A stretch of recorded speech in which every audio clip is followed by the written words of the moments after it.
So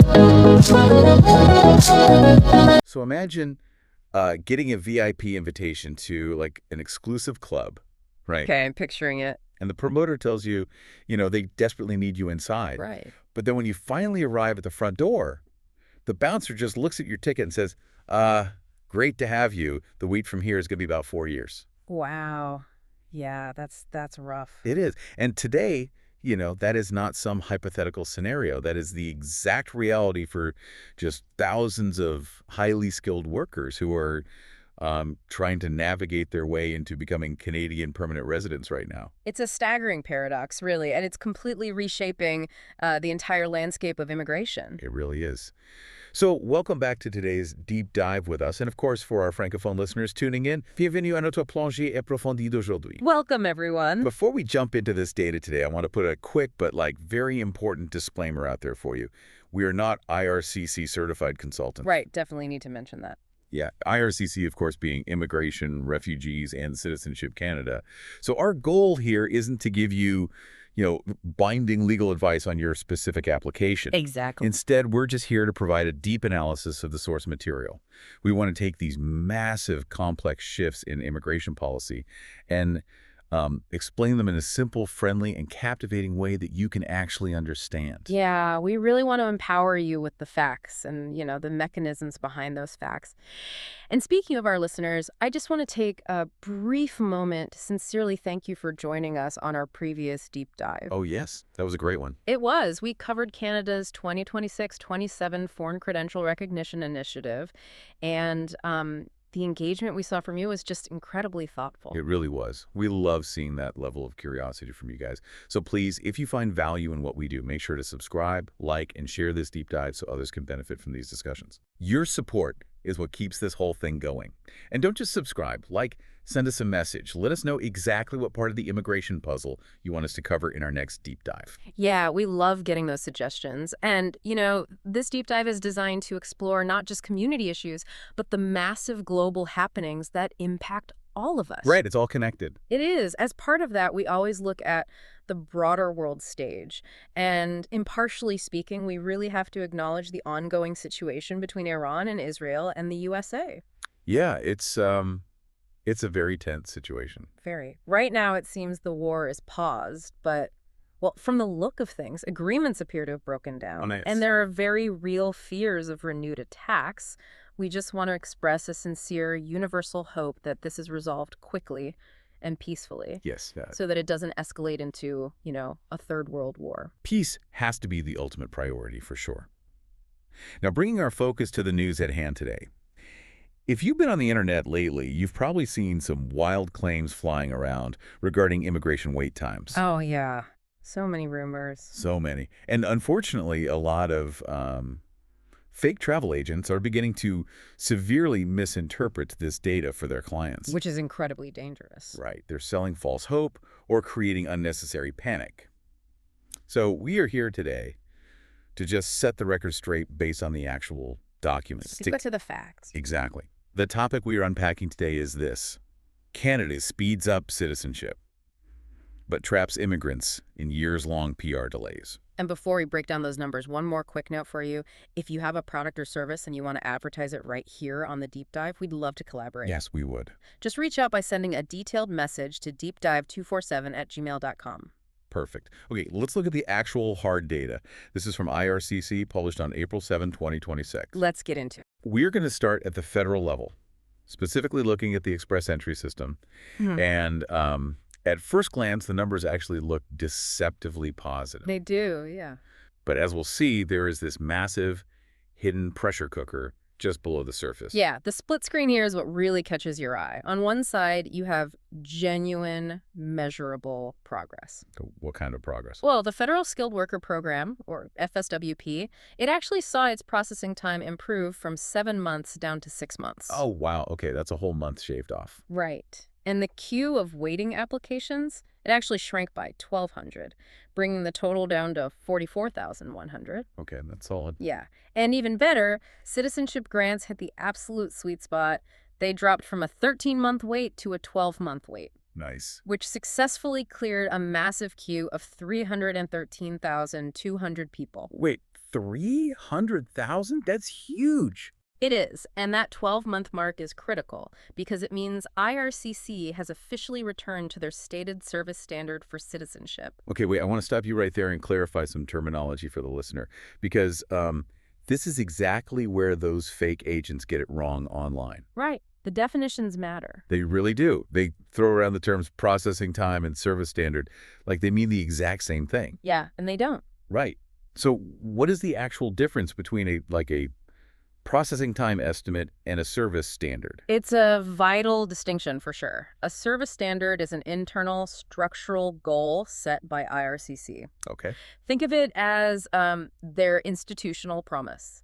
It's their target for processing 80% of complete applications under normal circumstances. 80%. Got it. Yeah. For example, the service standard for many economic streams is 180 days, or about 6 months. Right. But processing time estimates the numbers you see when you just casually check the website. Those are forward-looking expectations. Okay, so it's predicting the future. Exactly. They are calculated dynamically based on how many files are currently in the inventory, how much staff is available right now, and the expected intake of new applications. Okay, so a service standard is the goal, and the estimate is the reality of what's happening on the ground right now. Precisely. Which brings us to the Canadian Experience class. Yeah. The CEC, because this is where things get completely paradoxical. Oh, yeah. It makes no sense at first glance. Right. On paper, the official processing estimate for the CEC stayed entirely stable at 7 months. Nothing changed. But then you look at the raw data. Yes. You look at the raw data, and the queue violently surged. We are talking an addition of roughly 10,300 applications since March alone. Just since March? Right, and over 20,000 since February. The total wait pool is now sitting at 54,600. Yeah. How does that make any mathematical sense? It's like, why does the sign outside the restaurant still say 20-minute wait when you can clearly see 50,000 people lined up around the block? That's a great analogy. And the reason is because processing times are a lagging indicator.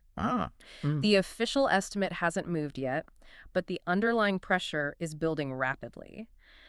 The answer to why this is happening, it really comes down to deliberate policy choices made earlier in the year. What kind of choices? Well, in early 2026, IRCC conducted express entry draws that heavily prioritized candidates who were already inside Canada. Right. People currently contributing to the economy. That demographic is the very definition of the Canadian Experience class. So they essentially opened the floodgates for one specific group of people because they were already integrated into the workforce. Exactly. And that policy choice created a massive, immediate spike in CEC intake. The problem is that this targeted intake vastly outpaced IRCC's current adjudication capacity. They just couldn't handle the volume. Right. The system simply cannot process those files as fast as the invitations were issued. So the warning to you, the listener, is this. When intake exceeds throughput by a margin of 20,000 in 2 months, a processing time explosion usually follows shortly after. It's inevitable. Yeah, it takes a few months for the website's algorithm to catch up to the reality of the backlog. That is incredibly concerning for anyone in that pool right now. Because if the federal CEC pool is surging past its capacity, applicants are going to desperately look for regional workarounds. Oh, of course they are. But when we transition from the federal express entry system to a regional pathway, like the Atlantic Immigration Program, or AIP, we see an even worse structural collapse. Collapse is the right word for it, really. If the CEC is a flashing warning light on the dashboard, the AIP is like a blown engine. A completely blown engine. The timelines here have completely decoupled from reality. In a single update, the processing estimate for the AIP jumped from 33 months to an agonizing 40 months. 40 months. Yeah, that is the largest negative jump across all economic streams in this entire data set. And what's wild is how violently this reversed course. If we look back just late last year, in October 2025, the AIP was stagnating at a 37-month wait. Right. Then there was a glimmer of hope in January 2026 when it temporarily dropped down to 33 months. Which looked good. It looked great, but now, out of nowhere, it has skyrocketed to 40. But here's the part that confuses me. While the wait time shot up to 40 months, the data shows the actual queue of waiting applications dropped slightly to 13,200. Right. How does the line get shorter but the wait time gets longer? It seems totally contradictory, but CIC News offered a very sharp interpretation of this pattern. They suggest that IRCC is likely chewing through older, highly complex cases right now, Oh, I see. rather than dealing with a massive new influx of straightforward files. Okay, so what makes a case highly complex enough to gum up the entire system like that? It usually involves extensive background checks, security clearances that require coordination with foreign intelligence agencies. That sounds slow. Yeah. Very slow. Or complicated family structures where documents are missing from jurisdictions that are difficult to communicate with. Right. When an immigration officer has to spend 10 times as long verifying a single complex file, the overall processing average for everyone else is dragged down, even if the total number of people in the queue is slightly decreasing. Okay, that makes sense. But let's talk about the standards here because it feels like there's a real lack of accountability. Mm-hmm. For the base paper-based provincial nominee program, there is a published federal service standard of 11 months. Right, 11 months. But for the AIP, there is actually no officially specified service standard listed in the main IRCC table. Not at all. Sometimes you'll see secondary sources claim it's 11 months, but as an applicant, you can't officially hold IRCC to that because it's not independently confirmed by their own primary service standards page. That's correct. And if we want to understand the structural root cause of a 40-month wait, we really have to look at how IRCC balances operational capacity against the annual immigration levels plan. Okay, explain that for us. Think of the levels plan as a strict legislated quota. It is the absolute hard cap on how many people can be granted permanent residency in a given year. Right. When IRCC receives more applications for a program than there is admission space allocated for that specific year, they literally cannot approve them all, even if they had infinite staff. Oh, wow. So the backlog doesn't just sit on a desk, it gets mathematically stretched into subsequent years. Okay, I have to push back on this bureaucratic math for a second because we really need to ground this in the reality of the listener. Absolutely. 40 months is over 3 years. That's not just an administrative delay, that's an entire life chapter. It's a huge chunk of time. Think about the cascading effects. How does an immigrant renew their driver's license if their status is in limbo? How do they secure a mortgage? What happens to their kids' schooling? Oh, great questions. And from the business side, how does this impact employer retention in the Atlantic provinces?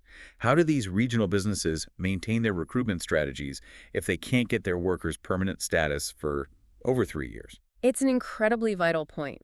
The human toll is massive, and it creates a highly precarious environment for both the worker and the employer. It really does. It makes long-term housing decisions almost impossible. It severely disrupts family reunification and planning. Yeah.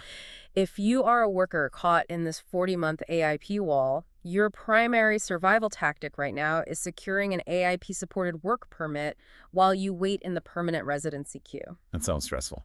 It is, Okay. because even that requires a massive amount of coordination, paperwork, and ongoing provincial cooperation to ensure your temporary status remains valid for 3+ years. Exactly.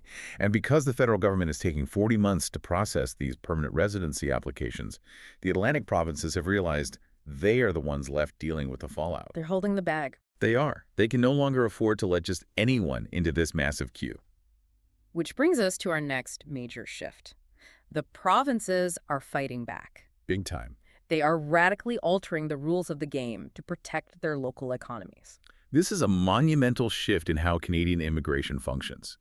If you compare the traditional Federal Express entry model to these new provincial AIP selection systems, the contrast is stark. Very stark. In many ways, the traditional first-come, first-served model is officially dead at the provincial level. Let's look at Prince Edward Island, PEI, as a prime example of this aggressive triage. Okay.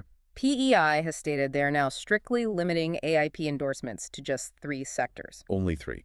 Healthcare, construction, and manufacturing. That's it. Wow. If you are a highly skilled professional in finance or IT or agriculture, you are out of luck for the AIP. Wow. You get steered toward the base provincial nominee program expression of interest. Which is not ideal. No, because guess what? That base PNP has its own 13-month federal wait, which is well above its 11-month standard, by the way, and it is currently sitting on a massive queue of 108,100 applications. And then you look at New Brunswick, which executed a drastic pivot in February 2026. What did they do? They completely threw out the old system and introduced a candidate pool. Now, Selections for AIP endorsements are made monthly, Monthly, okay. and they are based purely on immediate, urgent provincial labor priorities. And here is the mechanism that really changes things. If you aren't selected from that pool, your application automatically expires after 365 days. Wait, really? Why would a province force applications to expire after a year? Doesn't that just frustrate the applicants who have been, you know, waiting patiently? Oh, it definitely might frustrate the applicant, but from the province's perspective, it's a necessary tool to clear dead weight from the system. Nice. If they let applications sit forever, they end up with a massive backlog of candidates whose skills might no longer match the local economy. Right, because economies change fast. Exactly. By expiring profiles after 365 days, New Brunswick ensures they are never tied to outdated labor data. They only pull from a fresh pool of candidates that meet their immediate needs. And their immediate needs are incredibly specific right now. For instance, New Brunswick also paused new employer designation applications entirely. They just pause them. Just paused them. And they outright restricted endorsements for the accommodation and food services sector. They are literally blocking specific bureaucratic job codes. Yeah, NAICS 72. Exactly. NAICS 72. For our listeners, NAICS stands for the North American Industry Classification System. It's essentially the bureaucratic coding system for jobs. Right. NAICS 72 covers accommodation and food services. So New Brunswick basically said, if your job falls under that specific bureaucratic code, say you wash dishes or you manage a hotel, the door is currently shut. What's fascinating here is that we are witnessing immigration federalism in real-time action. Immigration federalism, I like that term. Yeah, the federal government sets the overall pathway and the ultimate capacity, but the provinces are using their endorsement power as an emergency labor market lever. It's almost like a massive nightclub. Okay, let's hear it. The federal government owns the club and sets the absolute fire code capacity for the year. But the provinces are the bouncers at the door. Oh, I see where you're going with this. Because the club is getting dangerously full, and the Yeah. wait to get in is taking 3 years. The provincial bouncers have stopped letting everyone in line through. Now, they are only letting in the plumbers, doctors, and builders who are desperately needed to fix the building itself. That is a perfect way to visualize it. They are gatekeeping because they structurally have to. Right. For you, the applicant, this means your strategy has to be incredibly dynamic. You cannot just submit an application and passively wait. No, those days are over. You must evaluate your path based on 3 moving targets: the overall federal processing trend, your own personal status timeline, and the ever-changing provincial rules. Yes. You have to constantly watch the expiry clocks on your profiles and be ready to pivot to a different province or pathway if your occupation is no longer a priority where you currently are. So, what does this all mean for you, the listener?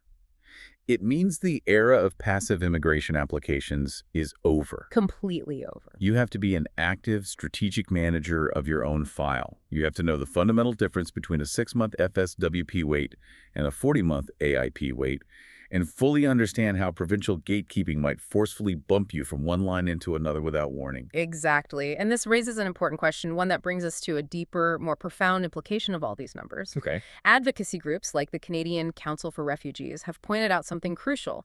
They argue that these massive backlogs, whether they are 40 months for the AIP or surging hidden queues in the CEC, they prevent newcomers from moving forward with their lives. Yeah, it just puts everything on hold. If a permanent resident application takes 4 years to process, it's no longer just an administrative hiccup. It becomes a fundamental barrier to social integration. That makes total sense. You can't put down roots if you don't know if you'll be forced to leave in a year. Precisely. It leaves people in a state of prolonged psychological and economic limbo. It's awful. And over time, that prolonged uncertainty chips away at public trust in the immigration system itself. It erodes the faith that immigrants have in the system, and it erodes the faith that local communities have in the government's ability to manage growth. That is such a powerful thought to leave our listeners with today. When the system takes that long, it completely stops being about paperwork. Right. It becomes a question of how we integrate people into the very fabric of our society. It really brings us back to the themes of unity and peace that we touched on at the very beginning of our deep dive today. It really does. It's all deeply connected, how we treat people globally on the world stage and how we treat the people trying to build a quiet, stable life right here in our own local communities. Absolutely. And as we wrap up this deep dive, I want you to remember the incredible message in that classic song, One Love by Bob Marley. A classic. It's a timeless reminder of the importance of people coming together as one, letting love lead the way. Yeah. It's about stopping the wars, breaking down the bureaucratic and borders barriers that keep people in limbo, and truly embracing peace. We have to carry that energy forward, both globally and locally. Well said. Thank you so much for joining us on this journey through the data today. It's been an absolute pleasure to break this down and explore the mechanisms behind the numbers with you. Bye for now. Bye for now. Thank